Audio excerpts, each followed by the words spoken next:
Hey everybody, I spoke to Christine Ahn, who is the founder and executive director of Women Cross DMZ, which is a group that has been intensely committed to encouraging a peace process on the Korean Peninsula. And I wanted to get her perspective on the surprise meeting that took place this past weekend where Trump met Kim Jong-un at the demilitarized zone and became the first U.S. president in history to actually enter North Korean territory. So we discussed that.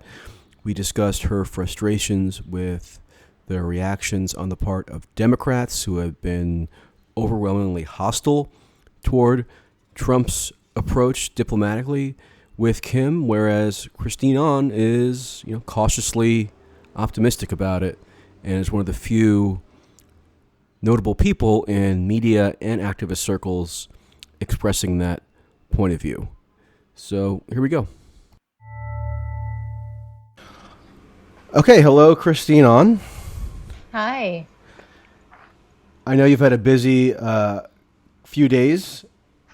What's it been like since the news broke over the weekend that Donald Trump made this surprise visit to the DMZ? Well, it's been mixed. On the one hand, it's sort of deja vu because similarly to what we witnessed a year ago with Singapore, to see Kim Jong-un and Donald Trump sit down together and to see this time a standing U.S. president basically cross the demarcation line and go into North Korea and come back with the North Korean leader. It's quite an extraordinary thing to have had that border seemingly be so impenetrable, then basically be somewhat erased away in real time on the world stage. And so to have come out of that, to have basically resuscitated the process is incredibly heartening. We just felt so depressed after Hanoi. I actually traveled to Hanoi, and I remember that morning I was supposed to be a media spokesperson for Al Jazeera. So I was doing these interviews in the morning, and it was like I wore my pink shirt. I was so positive, and I said, "Oh, today I told my daughter, mommy's in Hanoi because today is the day that the U.S. and North Korea will declare an end to the Korean War. They're going to set up these liaison offices. They're going to begin a process because, as you may know, we saw Stephen Biegun, who was the special representative, weeks before Hanoi. He kind of laid out this really basically a new approach from the Trump administration. It's going to be step by step. We're trying to build trust. Trump says this war is over. And then so we get to Hanoi. And then after I did a few of these interviews, it was like lunchtime and boom, it was like they're out of there. And so we've been sort of depressed the last few months, trying to figure out how are we going to get the talks back on track. North Korea is not responding at all. And they've made a clear point that they're not going to engage unless the U.S. changes its position. So we were very excited about that. And at the same time, we're dealing with this constant barrage in the media, mainstream media, Democrats.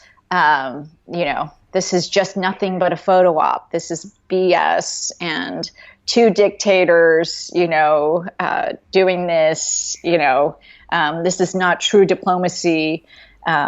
We're getting played. All those tropes about North Korea and about this process is just exhausting. And so it's just constantly trying to figure out ways to change the conversation, try to create political space for this process to proceed. But, today I'm feeling really happy because I really enjoyed Michelle Goldberg's op-ed in the New York Times about Bolton. I have to say that is, a highlight also of what came out of the summit this weekend. Okay, I actually hadn't read that one, but I will once we end this call. I did read your op-ed in Newsweek, where you lay out some of the arguments for why this ought not to be dismissed as a mere photo op, which is exactly what you hear many prominent Democrats declaring, almost reflexively and without bothering to study the dynamics which gave rise to this meeting in the first place, as somebody who's intensely involved in documenting the day-to-day developments around this issue, I can imagine how watching those snide dismissals could be very frustrating. I mean, it's more than frustrating. It's actually quite painful. And, we're like a rock in a hard place.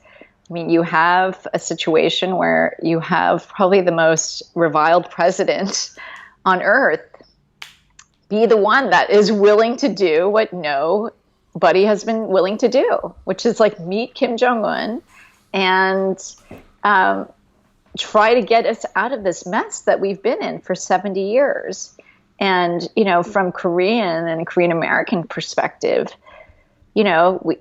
having seen from the Clinton administration to the Bush administration to the Obama administration, I mean, it doesn't matter whether you're a Republican or a Democrat. Everybody has had such a kind of inflexible, stuck, hardline view on North Korea without any kind of historical context, any kind of understanding of why North Korea, I mean, as awful as authoritarian and repressive that country is, like in many ways, it is the result of the Korean War. It is a regime that emerged, following basically it preceded, the creation of the DPRK. But, Kim Il-sung, who was the founder of the North Korean state, was a guerrilla fighter, against the Japanese occupation. And so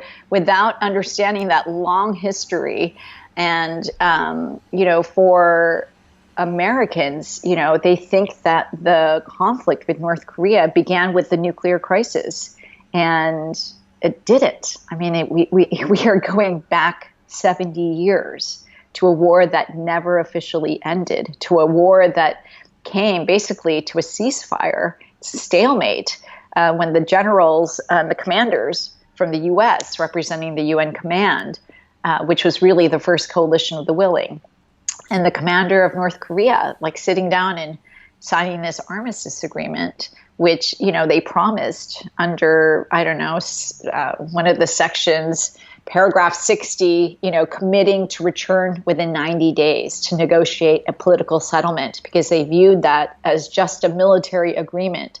And they never did that. And so here we have 70 years of being at war, and North Korea's nuclear weapons is clearly a result of feeling like they have been under the gun from the U.S. And so without understanding that, we get these like narratives and tropes about North Korea as some crazy, illogical, irrational dictatorship that's just out to destroy the United States, when that is not true. They are pursuing them as a deterrent. And so once you accept that premise, you then have to figure out, well, then what is it going to take to get them to give up those nuclear weapons? And that's where I feel like let's listen to those experts that know the North Koreans, that have succeeded in getting the North Koreans to freeze and eventually disarm. But, and so that to me seems to be the breakthrough that happened at the DMZ this weekend, where before the North Koreans had set two preconditions. They basically said, we want somebody that we can communicate with. Obviously, at the working level, it's not going to always be a Trump and Kim. You obviously need working level teams, and so they said, we want, in order for us to meet at the DMZ, Kim to meet Trump, we need somebody that we can work with, that is a good communicator, and we need the U.S. to change its position. And so clearly that happened, and Stephen Biegun was the one that the North Koreans obviously chose as the person that they wanted. So that's why Trump announced that Biegun would be leading that process.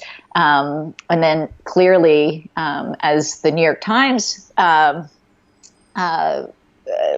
article kind of, it's unverified, but it's seemingly the case that Trump agreed to basically freezing North Korea's nuclear program. And it's not demanding the Libya model, which, the U.S., that was the U.S. position going into Hanoi, give up, give us the whole list, the inventory, and pack and ship all your nuclear weapons to us, and then we will lift sanctions and offer you economic prosperity. So clearly there has been some shift in the U.S. position towards a more pragmatic approach. And that, again, we're back, we've lost several months, but basically that was the vision and the policy that Stephen Biegun outlined in his Stanford talk. So, and it took exiling John Bolton to Mongolia in order to come up with an accord that was less maximalist in its demands. Totally. Well, Michael, that's what I'm realizing is I really am feeling for Stephen Biegun. He is not only dealing with within his own State Department, clearly some differences in opinion between he and Mike Pompeo, and the North Koreans not wanting to engage with Mike Pompeo. Remember, they called him gangster, and it took a long time for him to get to Pyongyang. And then, with the fight with Bolton and the national security, so within the administration, obviously clear divisions about the way that the U.S. should go forward. Obviously, no political space within Washington, D.C., from the think tank to the arms control to the Democrats. So he's almost has an impossible task. And so that's what we're trying to do, is whether or not Trump succeeds in negotiating some kind of agreement with the North Koreans, and it'll take a long-term process. North Korea is obviously not going to give up its nuclear weapons. So what we think, based on our internal discussions, is Yongbyon, which is what North Korea, it's the heart of their nuclear weapons program, the plutonium production. That they offered to dismantle that, and so what we're probably going to see is freezing North Korea's nuclear weapons program, a moratorium on nuclear and missile testing, and an eventual dialing back, and that the U.S. in exchange would partially lift some sanctions, maybe allow some of the inter-Korean economic projects that have been basically stalled because of the lack of progress between the U.S. and North Korea. And in order to implement that, it really would take some personal will on the part of Trump himself to override the inevitable objections of Bolton and Pompeo, who are obviously very intensely committed to the maximalist resolution. And they might give rhetorical concessions to Trump in terms of backing his general approach and his inclination toward this kind of one-on-one personal diplomacy. But on the policy level, it seems like they have attempted to thwart Trump's ambitions here, which was most manifest, as you mentioned from the outset, at the Hanoi summit, which does seem to have been blown up by Bolton himself. Bolton. Yeah. Yes, absolutely. And you know what the saddest story is, that is the story of negotiations between the U.S. and North Korea. And you can imagine from the North Koreans' point of view is, they deal with, for example, during the Bush administration in the six-party talks, you deal with Chris Hill, who was the envoy from the Bush administration to deal with North Korea. And there was a split. Chris Hill and Condi Rice was on one side, and then you had the hardliners, the Boltons, the Cheneys, the Rumsfelds on the other side. And so the internal divisions, and then once there is potentially some kind of agreement, there's going to be obviously the partisan pushback. You saw that during the Clinton administration when the agreed framework was negotiated. But then in order for the agreed framework to actually be implemented, Clinton needed money, so he had to go to Congress. But then what happened? Newt Gingrich came into power, and then it basically hamstrung Clinton from implementing the agreed framework. And so we never, in that agreed framework where we negotiated the freeze of North Korea's nuclear weapons program, we were supposed to build these light water reactors, and we promised to send shipments of fuel. The North Koreans were saying, we're building this for energy. But we never built those light water reactors because Clinton basically could not deliver the funds from Congress. So it is the story of U.S. DPRK negotiations. And so that is, you can imagine from their perspective, they feel like they have come up with an agreement. And as soon as the negotiator comes back to the U.S., he faces tremendous opposition and internal division within their own administration. So we're going to have to see whether, and that's why I think from the North Koreans' point of view, they really are demanding that Trump, is the final word, that the kind of diplomacy retains at that high level. You mentioned some of the historical context, and I really think it's worth just underscoring, because this is a point I've been emphasizing since the Singapore summit last year, and I don't think most Americans are aware that the Korean War never technically ended. There's no formal peace treaty. This is something that people who have been immersed in these issues for a long time have been calling for, and it always seemed somewhat like a pipe dream.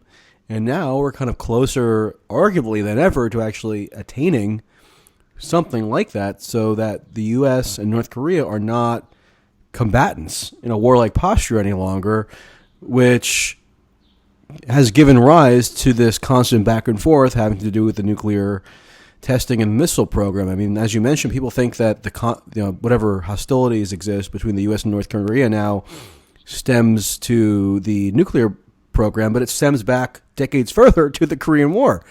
Right. That historical context, I think, is so crucial, and you bring it up often, but most Americans, I think, are just totally oblivious to that reality. Absolutely. And Frank, to be honest with you, it's like even within the anti-war movement, some of the DC Beltway groups, it's like, to say to them, the Korean War is still not over. And you even hear from them, well, that's not really going to sell to the American population because there's active fighting and, drones and bombs and people being killed in Afghanistan and Yemen. And it's like so painful because even though there's not active hostility or fighting taking place, if you look at the impact of what this unresolved war still has on the lives of people on the Korean Peninsula, from millions of families, I don't know if you've seen images of the family reunions, but there are like tens of thousands of these elders in their 60s, 70s, and 80s, 90s, like waiting to be on the list of when the family reunions take place because their siblings, their daughters, their fathers, their mothers are in North Korea. They haven't seen them for 3 generations. So that's one. What about the human right to family? You see the situation in North Korea, having been there 8 times, having seen I took my daughter, for example, she was 22 months, to North Korea, went to first negotiate the Women's Peace March that it organized in 2015. And she ended up in the hospital. And so we had to go, and I still remember how painful it was. We were rushed to this hospital. It's the nice hospital for foreigners.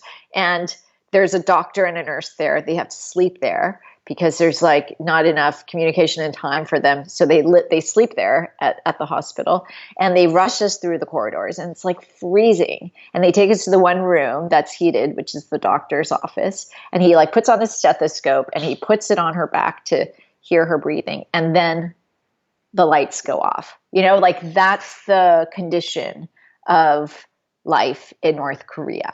You see people in long lines, waiting for buses, people riding bikes everywhere. It's just this is, was like pretty much an advanced industrialized economy from like 1980. North Korea had exceeded South Korea in terms of its GDP, and now it's just like, it's a country that has been basically on the brink of survival for so long, and especially when the collapse of the Soviet Union. And so it's just like the amount of suffering in North Korea because of being at war with the United States, whether it is the sanctions that are like harming the civilian economy. I mean, it's like you look at the Security Council sanctions that were passed after North Korea's missile tests in 2017. And it's like, it includes like banning the export of coal that they need for cash. It bans the overseas workers. It bans the export of textiles. It bans fisheries. I mean, what does that have anything to do with nuclear weapons? What does that have anything to do with the regime? I mean, it's just like so cruel. And like, for example, the textiles, like it is estimated that hundreds of thousands of workers will be out of work because of the bans on those textiles. I mean, who knows? There's obviously a lot of unreported trade that is taking place between China and North Korea. But still, the fact that it is going to be hitting the garment industry, who do you think works in those factories? 90% of them are women. So it's just like we don't realize, the way that we look and talk about North Korea is just the regime. It's just the nuclear weapons. It is just the goose-stepping military and the parades and the tanks. But it's like there are real people. And it just pains me that there is no historical context, that we're just so quick to just say it's a photo op between Kim Jong-un and Donald Trump. And yes, these are not our ideal leaders to be negotiating an end to this. But there is, from a progressive and from a left point of view, it's like, think about the gift that is what Donald Trump is doing. Think about how he has, if this was a Democratic president, think about what all the things that the president would be called: communist, red, North Korean apologist. I mean, he has gotten the support of Tucker Carlson from Fox News. I mean, it is amazing to me the amount of political space that he has opened among the greatest opponents of peace and engagement with North Korea. So in that sense, I'm so grateful that there is a Trump that is willing to do this.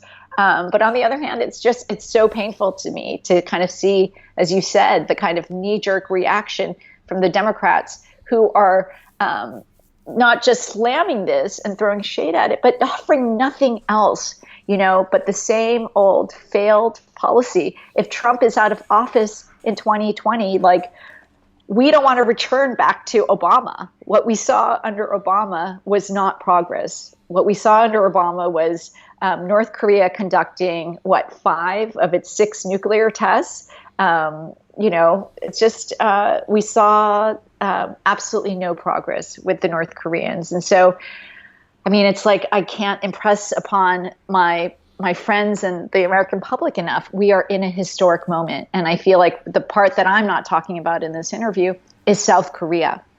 And South Korea and President Moon, who is really, I mean, he's the one most worthy of the Nobel Peace Prize, because he has been working so steadily, so like savvily behind the scenes, like just, catering to Donald Trump and just saying the things that needs to be said to just keep him engaged. And he helped facilitate this meeting at the DMZ as well. He did.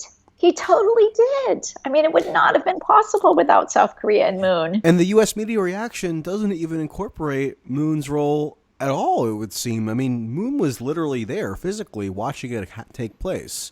Exactly. And he praised it afterwards. And that perspective gets entirely omitted. It gets totally omitted. It's as if South Korea does not exist. And that is the truth, is like, it has become this clientelist state, in the views of the Americans. And it's like, I don't know if you saw, like, I think Newsweek covered it, but the week before the summit, it was like the Bulletin of Atomic Scientists, like, released a survey of, and it was like a third of Americans. I mean, granted, their sample size was like 3,000 people, but that a third of Americans were okay going into nuclear war, even if 1 million people would die.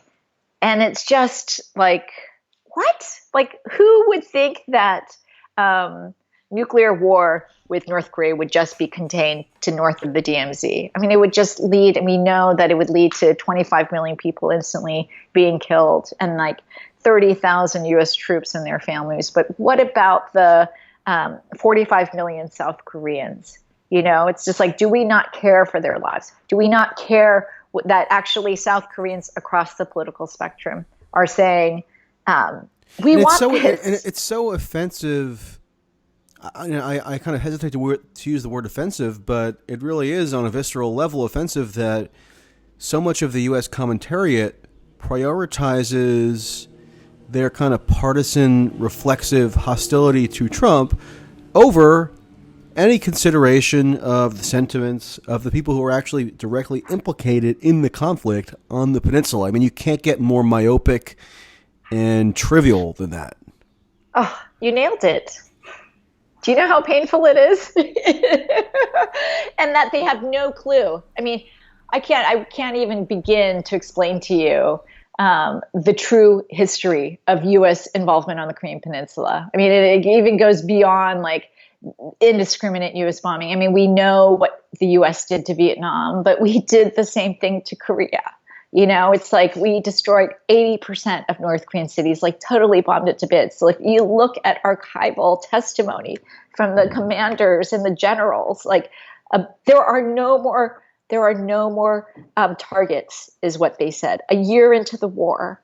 I mean, it's just like the devastation and the cruelty of U.S. bombing campaigns during the Korean. We didn't need to drop nuclear weapons, because we basically totally flattened the northern part of the Korean Peninsula, and we, introduced napalm, splattered it over civilian populations. I mean, and even before that, it was the United States that divided the Korean Peninsula.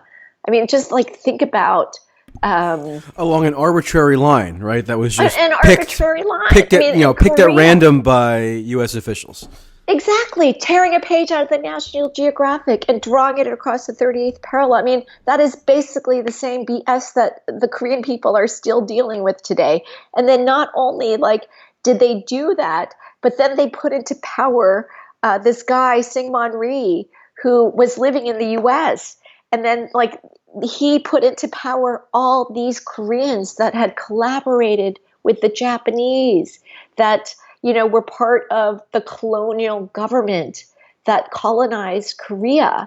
And so you could imagine for the Korean people, I mean, there's actually a really excellent book right now that I just finished reading, and it's one of the popular novels, but it's by this woman named Lisa See, and it's the women of Jeju Island, the Sea Women of Jeju. And it just she just tells the story about basically U.S. implication, of this massive massacre that took place on Jeju Island, which is the island off the coast of Korea. But it's just the kind of from 1945 to 1948, it was a U.S. military government basically in power. And, the kind of complete wiping out of any leftists, anyone that was challenging the U.S. military occupation, that wanted Korean sovereignty and independence after being colonized for 35 years. I mean, it's just, but basically that thread of that kind of anti-communist and using communism when it really, a lot of it didn't exist in Korea. I mean, it's it was more of a nationalist sovereignty movement that more than a communist movement that was especially in the South, but using the threat of communism, using the Cold War as a way to quash any kind of dissent, especially those that were protesting the U.S. military occupation. So you can just imagine, for those of us that know that kind of critical history, I have to tell you, it's awful to see the first president be President Trump, go into North Korea.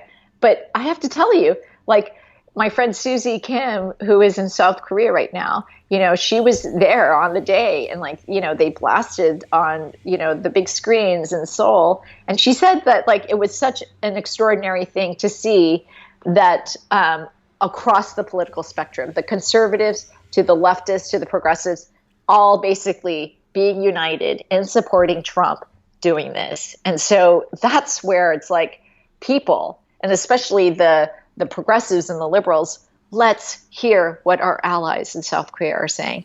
We want an end to the Korean War. And given, whether it's Trump or Obama, let's just get the job done. And given all that history, it really shows how superficial and shallow it is for Democrats and many journalists as well to denigrate Trump's entry into North Korean territory as mere symbolism. I mean, that would have been totally unthinkable a year and a half ago. I mean, when Trump first met Kim Jong-un for the first time in Singapore, that very imagery was mind-boggling in that seemingly nobody would have predicted that would ever have been possible.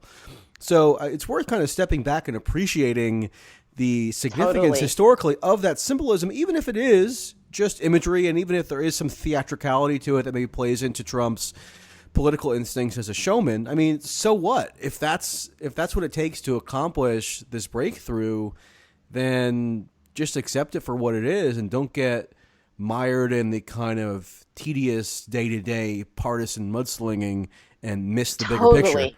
I know, but I mean, Michael, as you're talking, the first image that comes to mind is, Chris Murphy's tweet. He's basically, let's face it, folks, this is normalization. And it's like, yeah, it is normalization. Yeah. And actually, that is a good thing. And, how do you negotiate with a isolated, quote unquote, rogue state if not to normalize them? That's kind of a prerequisite.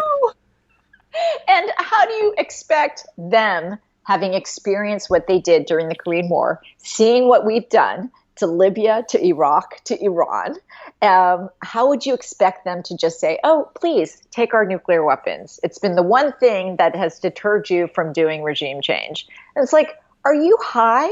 Are you absolutely crazy to think that the North Koreans would do that? And Chris Murphy is generally one of the better Democrats on foreign policy issues, and yet even on this, he lapses into the same old tired rhetoric. Totally. And it's just like, can we listen to the Democrats that succeeded in freezing North Korea's nuclear weapons program? And so I responded. I mean, Bill Perry, who almost negotiated a non-aggression pact with the North Koreans on the last days of the Clinton administration. Who's the Secretary of Defense.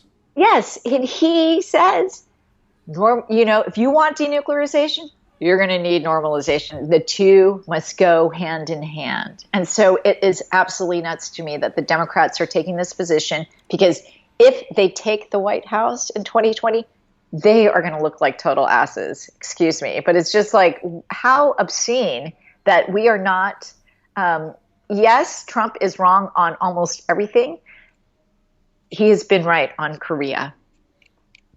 Yeah, and maybe one or two other foreign policy issues, but on Korea in particular, it's impossible to deny that his personal initiative is what has engendered this process. So it's not about whether Trump deserves credit. I mean, that's kind of a unimportant political discussion. Right. But that seems to be the only prism through which Democrats are capable of viewing these developments. Right. It's anything but Trump. Yeah. So I know this is probably painful for you, so I apologize, but I do want to go through what a couple of the Democratic presidential candidates said about this, because it is worth dissecting with specificity why they're wrong. Otherwise, it just gets accepted as received wisdom. So Elizabeth Warren said, quote, that Trump is squandering American influence on photo ops and exchanging love letters with a ruthless dictator. Amy Klobuchar said, quote, this is akin to going over and talking to your dictator next door and bringing them a hot dish over the fence, whatever the heck that means. Julian Castro denounced the weekend's meeting as, quote, all for show. Tim Ryan, who I don't know if you watched the debates, but who got kind of ruthlessly destroyed by Tulsi Gabbard. Totally. It was amazing. Yeah, Right. on Wednesday. I was actually there in person witnessing it, so I was. Oh, really? Yeah, I was. It was even better when you were physically in the vicinity. She just took him down. She did. But he called it part of Trump's, quote, appeasement tour. And Kamala Harris, who now everybody's touting as the big victor out of the debates, who's, surging supposedly in the polls. I haven't seen her comment specifically on the meeting, but in the debates on Thursday night, she said something that might as well have applied to the weekend's developments when she said that Trump has, quote, embraced Kim Jong-un, a dictator, for the sake of a photo op. Yep. So it's like, where do you even begin? I know. Where do you even begin? I mean, I begin by saying squandered. I mean, sorry, but your last president, Obama, squandered 8 years and allowed North Korea. I mean, we take this moral high ground and say we're not willing to engage with dictators. I mean, first of all, that is total BS. I mean, Saudi Arabia, and I mean, there are plenty of countries that the U.S. is quite cozying up to. So that, really doesn't hold up to logic. But by not engaging, whether it's their morally reprehensible government or not, won't get you anywhere. I mean, basically, that was the position of the Obama administration. We call it strategic patience, but basically, it's like strategic head in the hole or head in the ground, because if we continue to take that position, what does that mean? It just means that North Korea is just going to continue to enlarge its nuclear arsenal. And so, as awful as it is to have to engage with the North Korean regime, and by not engaging, you won't get progress on denuclearization. You won't get progress on human rights. And by not engaging and pursuing the kind of failed, broken policy of maximum pressure, which is more sanctions, we're actually really harming the ordinary civilians. So even for those that want regime change, you're not going to see a massive uprising when people barely have enough food to eat. So it absolutely makes no sense. And I just wish that some of their communications people would be willing to sit down and talk to our campaign, our campaign, which is, we launched this massive global women's peace campaign. We did it with 4 organizations: mine, Women Cross DMZ, the Nobel Women's Initiative, WILF, the Women's International League for Peace and Freedom, the oldest women's peace organization worldwide, and a coalition of South Korean women's peace organizations. And we, are ready to engage and to say, you guys do not really have the story straight. And really, you're kind of shooting yourselves in the foot, because if there is a Democratic president in 2021, you're going to have to take a different position than the one you are now. Have you been in touch with any of the candidates? I know you mentioned a meeting with Bernie Sanders in the Newsweek article. Has anybody reached out to you or your affiliated or your colleagues or anything along those lines? Yeah. I mean, we have a good relationship with the Senator Sanders. We brought a delegation of South Korean parliamentarians, to meet with him. Just because as a senator, he obviously has a big platform. There is a congressional resolution right now that Ro Khanna introduced, HR 152, calling for the end to the Korean War. There's 35 co-sponsors, a lot of members from the Congressional Progressive Caucus. So in that vein, we met with several co-sponsors of that resolution, including Eddie Bernice Johnson, Barbara Lee, Andy Kim. And we also met with Tulsi Gabbard.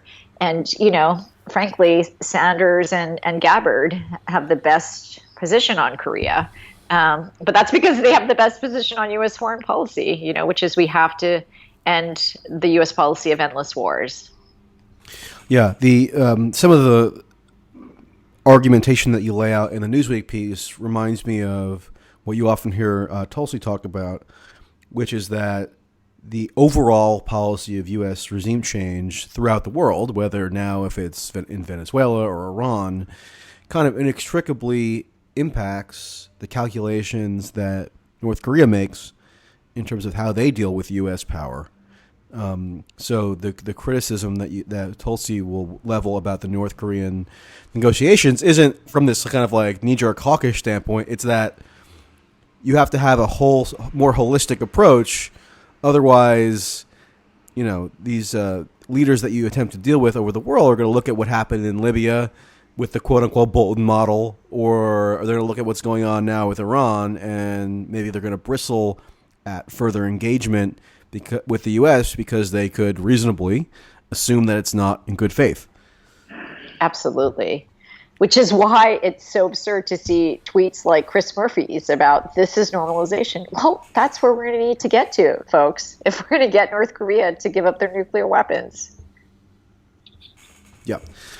And also you mentioned, so you live in Hawaii, and another thing that Tulsi often talks about is how affected she was by the false missile alert in January of 2018. To what extent did that kind of heighten your drive to pursue this? Because the assumption was in the couple minutes where that seemed like it was a real thing, that the missile was launched by North Korea, right? So how does the memory of that factor in now? Michael. Oh my God, Michael! Even before that, when Hawaii started to do so, every month they do this testing of the sirens. Just like in the case of emergency, tsunami, or some kind of natural disaster, they will do this monthly thing. So that goes on for a few seconds. But then now they were adding this second one as preparation. If you hear the second one, that's basically an attack, a missile approaching Hawaii. So then DOD started to do these community meetings, and I have to tell you, it was probably what a lot of, I would say probably a lot of Japanese Americans experienced in the lead up to World War II and the Asia Pacific War, because it was I went to one of these community meetings, and it was how to prepare for a nuclear attack. I mean, literally. And I went to this church in my neighborhood, and it was packed. I mean, people were freaking out, of course, and I felt like I was in the Twilight Zone. I stood up and I said, hi, I live in your community. I'm one of your neighbors, and I'm Korean American, and I've been to North Korea many times. I actually do peace work so that we could try to end the war with North Korea. And frankly, I don't really know about you, but I don't think you can really prepare for a nuclear attack. And I think where we need to be putting our I think what the best that we can do is we can urge our leaders to get to peace, to de-escalate right now, to stop the fire and fury. That is the best thing that we can do, is mobilize, use our political resources, and urge our senators to call on President Trump to dial back. And I was basically people were just looking at me like I'm crazy. And I just thought, oh my God, I feel like I'm in the Twilight Zone. This is exactly the kind of fear and pandemonium that is generated that allows this kind of wars to begin. I mean, it was absolutely terrifying to me. And so when the false missile alerts happened, I mean, you can just imagine. I mean, people putting their children in the sewer manholes.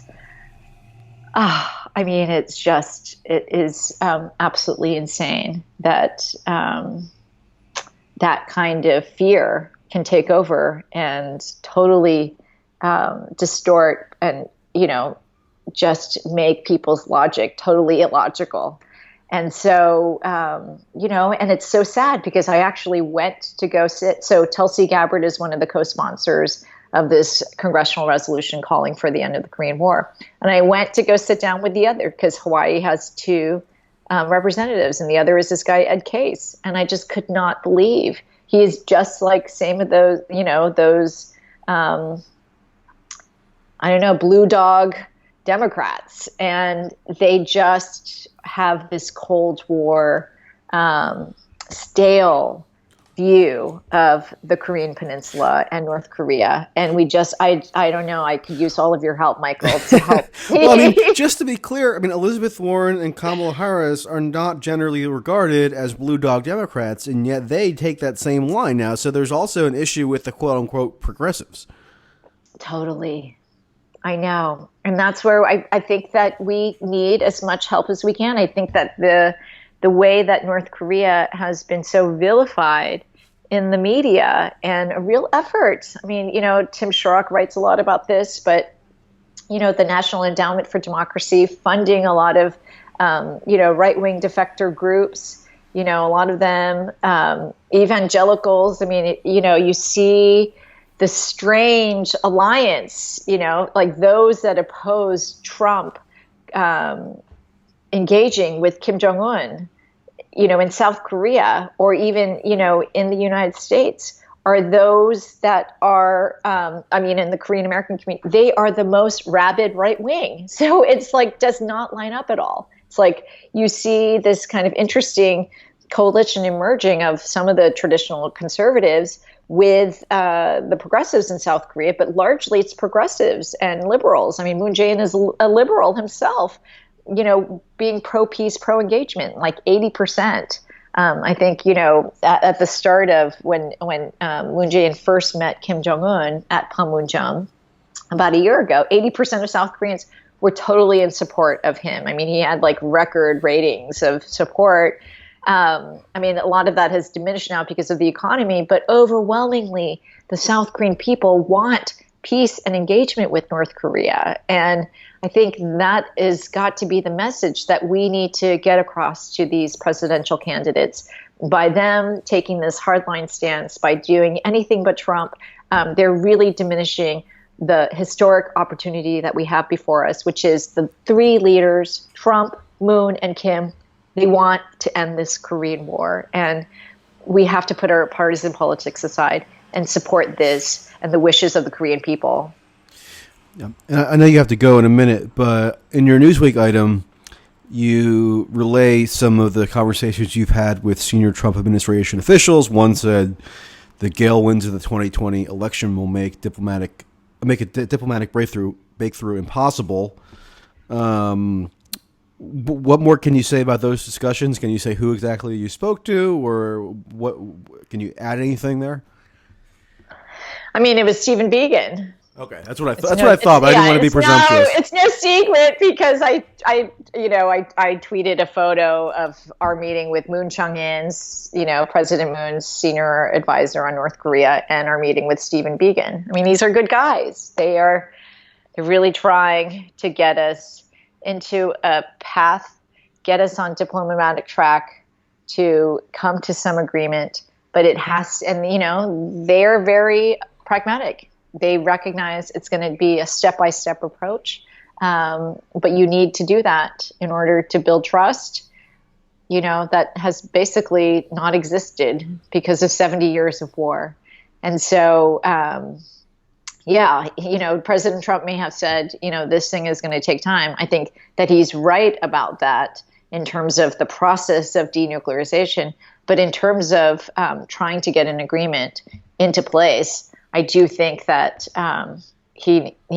hopefully they will move fast before the end of the year. Is there any hope of you getting a meeting with Trump himself? Just throwing it out there. Ambivalent, to be honest with you. I mean, if you look at the women that are part of our movement, Women Cross DMZ, we have Gloria Steinem. I mean, it is. Probably wouldn't want to bring her necessarily to that meeting. We also, it's a difficult thing because there's so much debate. Should we engage Ivanka Trump? She just gave a speech on women in peace building, and she was in Korea. So is this the moment now to engage her? And, obviously, like so many of the women that are part of our movement would just die by doing that. But, my position is we talk to everybody. We need to end this war. Let's be pragmatic about it. And we need all the friends that we can get. So that doesn't mean whether or not I would be willing to meet with her, but I'm just saying that has been generally my position, and I think it's worked. Yeah, I mean, I'm just speculating here, but I think I could imagine Ivanka being receptive. But I mean, who knows? Might be worth a shot. But Yeah, well, to be continued. yeah, yeah. All right. Well, please go attend to your family matters that are more important than me, sadly. It's been But a real pleasure, Michael. yeah, likewise, and we'll talk again sometime soon. Okay, thanks so much. Okay, bye. Bye. Okay, there you have it. Hope you found that as edifying as I did. Please remember to subscribe to the podcast on iTunes and Stitcher. Please consider a contribution through PayPal or Patreon.